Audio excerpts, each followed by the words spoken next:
Herkese merhabalar. Ben Özlem. Nihan ablacığım sayesinde bu sayfadayım ve bu videoyu çekiyorum. Ve CIDP hastasıyım. Keşke böyle videoyu izlemek zorunda olmasaydınız. Belki tesadüfen izliyorsunuz, belki bu yolculuktasınız.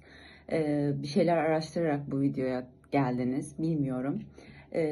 Ama umarım sağlıklı olarak, yani CIDP hastalığına yakalanmamış olarak bu videoyu izliyorsunuzdur. Tek temennim bu. Nihan ablacığım sayesinde bu YouTube videosunu çekmeye karar verdik. Temel amacımız, bu videoyu çekmekteki temel amacımız, bu süreçte olan herkesin, özellikle Türkiye'de kaynak bulması, kaynaklara ulaşması çok zor. Ve bu hastalığa yakalanan herkesin kökeni farklı oluyor, yani farklı bir sebepten yakalanıyor. Benimki mesela tamamen hamilelikten kaynaklanan bir şeydi. Ben bu böyle hasta olan birisini bulamadım. Yani çok araştırdım. Özellikle CIDP gibi bir hasta olan birisini de bulamadım yani. Hastane sürecinde ama tanışıyorsunuz böyle insanlarla. Nöroloji servisinde veya günübirlik tedavi odalarında tanışıyorsunuz. O yüzden umarım dediğim gibi sağlık problemleriyle bu videoyu izlemek zorunda kalmazsınız, ama bu videoyu izlemek zorunda kaldıysanız herkesin süreci çok farklı. Ama süreçte bir ışık tutması amacıyla bu videoyu çekmeye karar verdik. Başlangıç olarak anlatayım sürecimi. Ben 32 yaşındayım. Antalya'da yaşıyorum. Mimarım. Eşim inşaat mühendisi. 2019 yılında evlendik. 2023 yılında hamileydim. 2023 Mart ayında hamile olduğumu öğrendim. Bu süreçte ofisimizde, günlük hayatımızda, rutinlerimde hiçbir sıkıntı olmadan yaşayan, hatta şöyle söyleyeyim, grip dışında ciddi bir hastalığı olmayan bir kişiydim. Herhangi bir kronik rahatsızlığım yoktu. Ama sosyal hayatta bayağı aktif, iş hayatında aktif, yani ofisine giden, akşam arkadaşlarıyla görüşen, ailesiyle zaman geçiren, çok da yerinde duramayan bir kişiydim diyeyim. Öyle anlatayım size geçmişteki hayatımı. Ama CIDP dur diyor insanlara.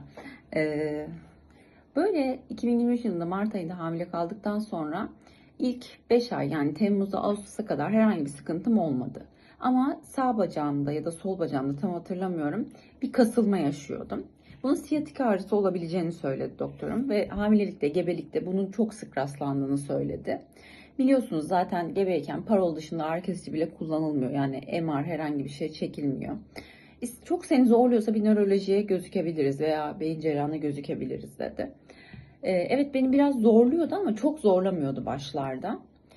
Sonra siyatik ağrılarımdan dolayı hani bir fizyoterapistle pilates yaparsam bu beni rahatlatır gibi şeyler okudum.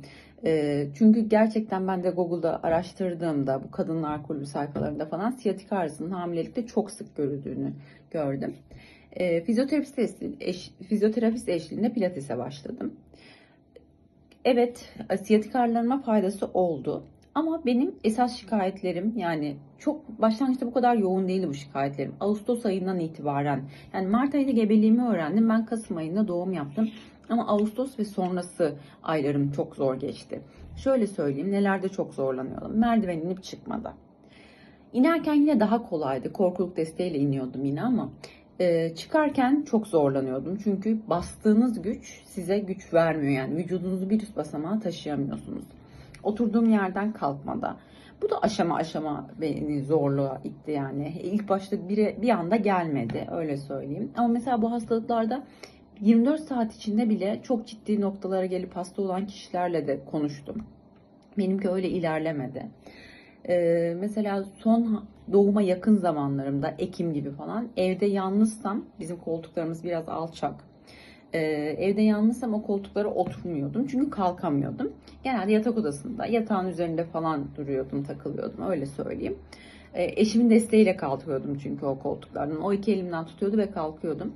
İlk gebeliğim olduğu için ve tecrübesizlik olduğu için, yani bunun normal olmadığını anlayamadım. Çevremdeki herkes de, gebe olan arkadaşlarım, daha önceden doğum yapmış arkadaşlarıma söylediğimde biraz böyle hani dalgayla karışık, ya tabii ki anne oluyorsun, ağırlaşıyorsun, hani göbeğin büyüyor, kalkamaman çok normal falan diyorlardı, ama bunun ne kadar anormal olduğunu sorgulamadık. Öyle söyleyeyim. Doktoruma da söylediğimde, kadın doğum doktoruma da, onunla da yani sorgulamadık. Hep gebeliğe bağladık bu süreci. Son zamanlarda artık ben kaldırım dahi çıkamıyordum. Ofiste yani bunlar çok basit şeyler ama şöyle söyleyeyim. Ofise çıkarken bizim ilk 3 basamağımız var kaldırımdan sonra. Daha sonra bir düz yürüyorsun, ondan sonra ofise çıkıyorsun. O 3 basamağın ilk basamağı çok yüksek. Çok yüksek dedim ya, 20 santim falandır. Normal bir basamak yüksekliği 15-16 ise o 20-21'dir. Ben basamağa çıkamıyordum. Artık son günlerde mecbur olmadıkça ofisime gitmiyordum. Eşimle gidiyordum ya da o basamakta bana yardım etsin diye. Diğer basamakları korkulukla falan çıkıyordum. Diyeceksiniz ki süreç bu kadar hani zorken niye sorgulamadın?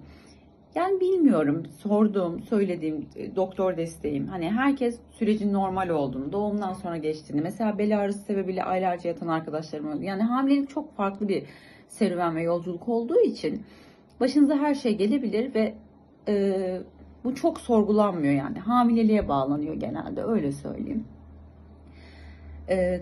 3 Kasım 2023'te doğum yaptım. Dediğim gibi kaldırım çıkamıyordum, alçağa oturup kalkamıyordum, çömelemiyordum. Normal tuvalet kullanamıyordum, hep klozet kullanıyordum. Klozetten de hep bir destekle kalkıyordum. Başka, çok hızlı yürüyemiyordum. Zaten gebelikte tıkanıyorsunuz, çok hızlı yürüyemiyorsunuz. Başka ne tür semptomlarım vardı? Bu tarz